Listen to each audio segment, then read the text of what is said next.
Again सुन we are here with our new successful motivation.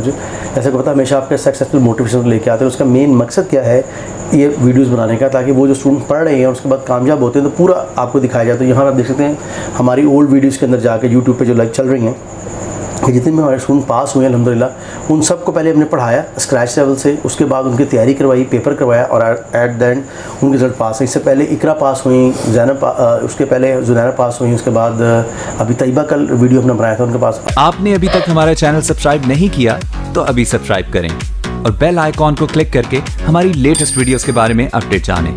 Subscribe कीजिए। ये ले, एक तो बहुत बहुत मुबारक हो आपको। थैंक यू सर जी, ये आपकी मैम की दोनों की मेहनत है जो हमारे साथ आपने की है, इसका रिजल्ट है। Thank you for all this thing. अच्छा जी, मिस केक भी लेके आई हैं तो इसमें एंजॉय करेंगे। लोग कहने सर आप केक बड़े खाते हैं, तो लोग पास होते हैं स्टूडेंट इसे खाते हैं। अच्छा जी, ओवर टू मिस ज़ैनब, और मिस ज़ैनब से पूछेंगे थोड़ा जर्नी बताएं अपना सारा, कैसा रहा, कैसे आप पहुँची, कैसे ने रेफ़र किया और कैसा आपका एक्सपीरियंस रहा यहाँ हमारे साथ पढ़ने का। जी प्लीज़ गो हेड।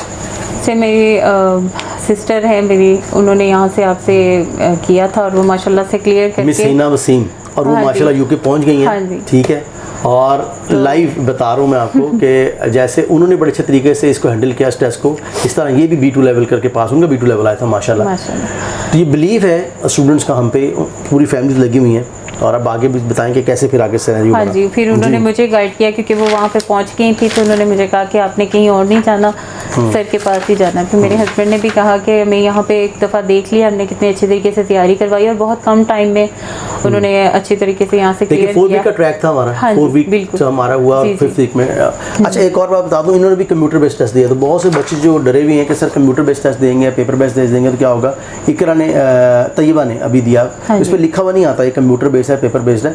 और हाउसवाइफ थी जी, टाइपिंग नहीं आती थी जी। हमने सिखाया आपको। हमारी IT की टीचर जो है मिस फरा, उन्होंने इनको सिखाया टाइपिंग ट्यूटर के ऊपर माशाल्लाह। और मेरे ख्याल से कि ज़्यादा इजी है, इसमें कोई डिफ़िकल्टी नहीं है। मेरे ख्याल से कंप्यूटर बेस देना ज़्यादा इजी है बजाय उसमें 2 चीज़ें बता दूं मैं अपने ऑडियंस के लिए। देखिए, एक तो आपकी जो राइटिंग की मिस्टेक्स होती हैं, एक तो वहाँ पे प्रोमिनेंट होती हैं क्योंकि आप टाइप करते हैं जब हम आपको वैसे कराते हैं। अच्छा वहाँ पे अक्सर मुझसे क्वेश्चन आया कमेंट में कि सर वहाँ पे रेड लाइन शो होगी, क्योंकि अक्सर स्पेलिंग लिखते हैं तो रेड तो वहाँ पे शो नहीं होती। लेकिन जब प्रैक्टिस करा रहे होते हैं स्टूडेंट्स को यहाँ पर हैंड्स ऑन, तब तो शो होती है, तब आपको स्पेलिंग मिस्टेक का अंदाजा होता है।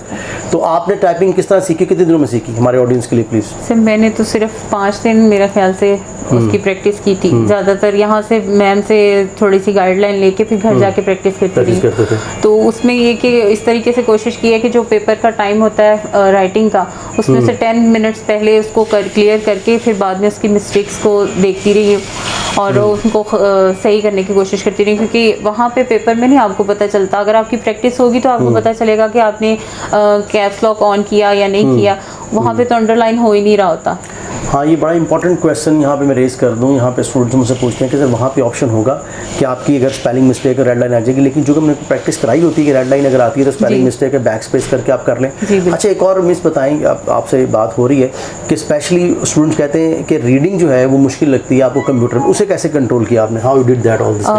सर उसमें ये मसला आता है बाज़ स्टूडेंट्स को जो पढ़ रहे होते हैं और उसको समझ नहीं रहे होते, खौफ होता है जहन में कि टाइम ख़त्म हो जाएगा। लेकिन मेरे हिसाब से कोशिश आप करें कि जितना आप उनको समझ के क्वेश्चंस को पढ़ सकते हैं, टाइम भी देखें साथ साथ, और इस चीज़ की टेंशन ना लें कि हम खाली तुक्के ही मारते रहें। उसमें समझ जो आ रही है उसे समझ के लिखें। बाद में जब आपके पास टाइम कम रह जाता है उसमें आप देख लें जो आपको सही तरह से समझ आ रहा है, आप उसको समझ के इसका आंसर दें, नहीं तो आप मैं यहाँ इसको बता दूँ मिस के हवाले से कि देखिए अभी 4 बैंड आए रीडिंग में, लेकिन हमें रिक्वायर्ड बैंड, क्योंकि हाउस वाइफ हैं तो रिक्वायर्ड बैंड जो है हमें चाहिए 4 या 4.5। तो अगर रीडिंग में लेट्स आपके 4 आए, बाकी में 6 आए तो आपको B2 लेवल बन गया। तो अक्सर लोग इस पर खाइफ होते हैं कि पता नहीं क्या होगा, हमारे इतने बैंड आएंगे हम क्लियर करेंगे नहीं।